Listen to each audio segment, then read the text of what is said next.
you will need a sample lesson for this portion of the course.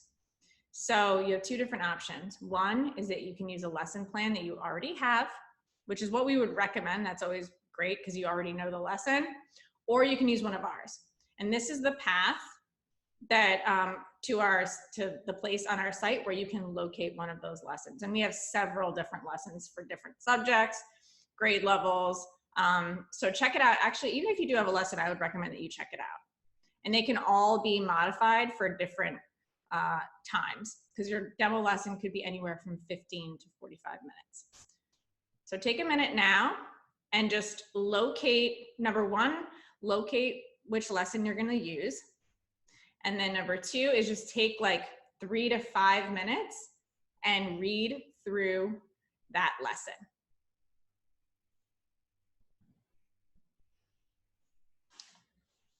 All right. The P is for prepared. You want to be overly prepared for this demo lesson. And that means a lot of different things.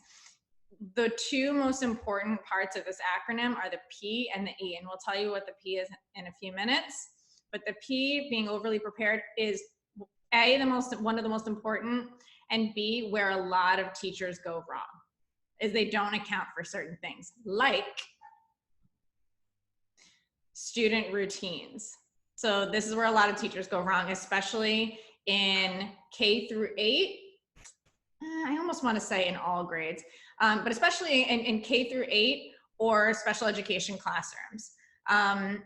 You want to think through all of the student routines and all of your routines also. And that includes how are students going to get your attention? How are you going to distribute materials?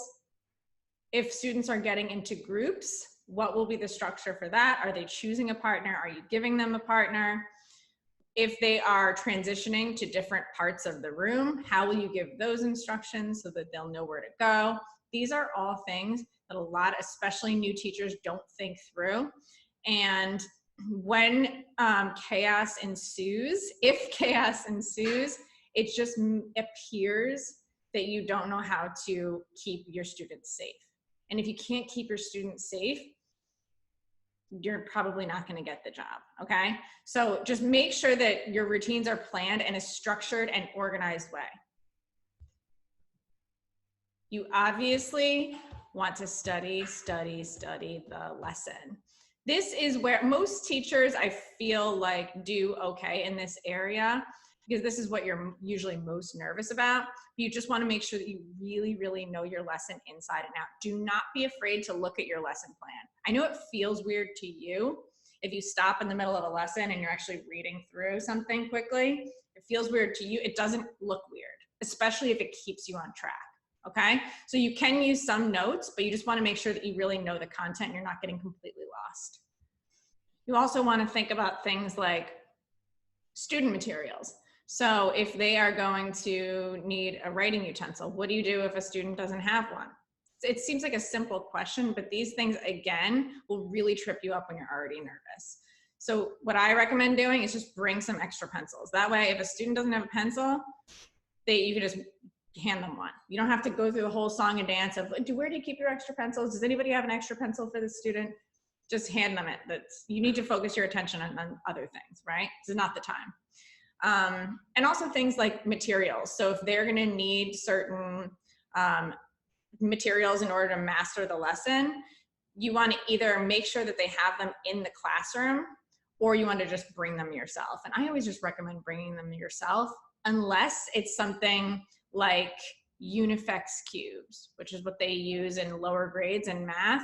You're not going to bring 2 huge garbage bags full of Unifex cubes. They probably have them in the classroom. 98% of the time, just bring the materials. Chart paper, markers, tape to tape up your charts, scissors, and if you are using charts, what I recommend is that you finish as much of the chart as you can before your demo lesson. So that day of your demo lesson, you're not making the title and all the bullet points. Maybe you're just filling in part of it beforehand so that you have as the least amount of time possible where your back is to the students. okay? So bring everything that you could need for the lesson, everything you could possibly imagine that you could bring to the lesson.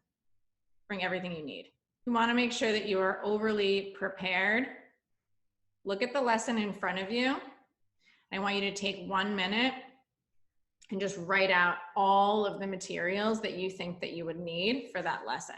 Make a list, as many as you can think of.